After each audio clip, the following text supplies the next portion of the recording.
Peg and Betsy, thank you very much for joining us. Thanks for having us. Thank you. There's a lot going on at Kids First coming up, but for some of the viewers that might not know right now what Kids First is, Peg, do you just want to talk a little bit about that? Sure. Kids First is a small private nonprofit organization, and it's located in Portland. And we provide services to families who are going through the transition of divorce and separation. Our whole focus is helping families understand what the impact this transition may have on their children. Every group we do, every program we run is from a child's perspective. What does this feel like? And we believe that how parents handle divorce and separation has a big effect on how their children will get through that transition. Our programs are not therapy, they're not counseling, they're what we call psychoeducational. And as I said, they're designed to help parents understand what this feels like to a child and lessen the negative impact. Most of our programs are designed for parents, but we do have divorce support groups for kids. And I wanted to talk a little bit about that today, if that's okay, because we have some groups starting in May. Yeah, that's coming right up. So, sure, they're all by age group, aren't they? Right, yeah, we have 4 different age groups. We work with children in grades 1 through 12, and all our groups are led by mental health professionals. Betsy's come with me today, and she is a licensed clinical social worker, and she does groups for grades 1, 2, and 3. And I'm going to let Betsy talk a little bit about specific curriculum, but one of the things that we try to do in our groups is create a safe, neutral place for kids to talk about what's happening to their families. Oh. And, you know, I think parents like to think that they've created neutral places, but often during a divorce and separation, it isn't very neutral. Yeah, I can imagine. So these are 6 weeks in duration, and Betsy, tell them a little bit about what goes on in a group. Sure.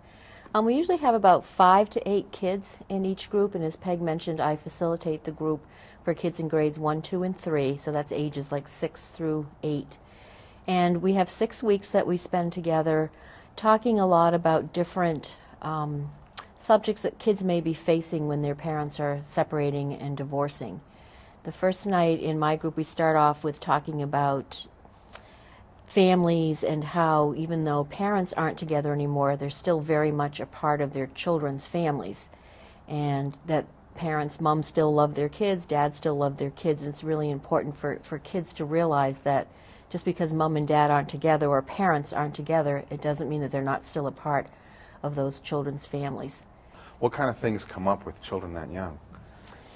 Well, they talk a lot about feelings, and they talk a lot about the different changes that their families are going through. One of the major themes for kids is the going back and forth between houses. Each night also I read a book to the kids from our library at Kids First, and these books are designed for young children. They talk about divorce and separation and what kids might be going through, you know, from a child's perspective. We have snack together, and then I introduce the theme of the group each night, and then we do an activity around that theme each week.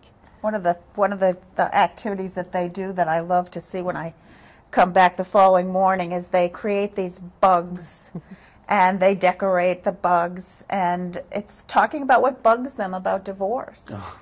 And on the bug's belly, they'll write things about, being picked up at school, schlepping all their stuff to school, having new people in their lives if their parents have new relationships. So that particular activity, I think, must be really good for the kids. Yes, the kids really like that.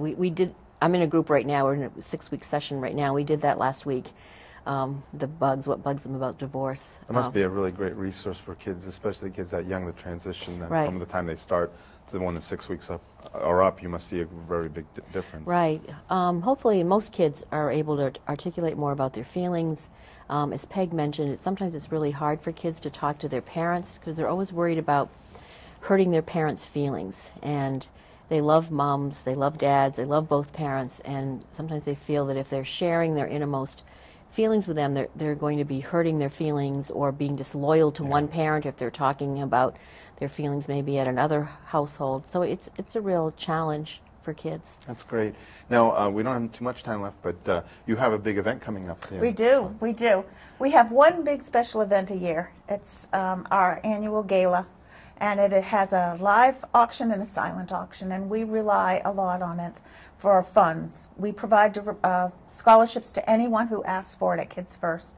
So this event is extremely important to us. It's happening on May 19th, which is a Thursday night, at the Woodlands, and tickets are available through our website at kidsfirstcenter.org. Great, great. Well, I hope people get that and join you, and you make a lot of money for Thank you. For Kids provide First. for service. Right. Thanks a lot. Thank you. Thank you.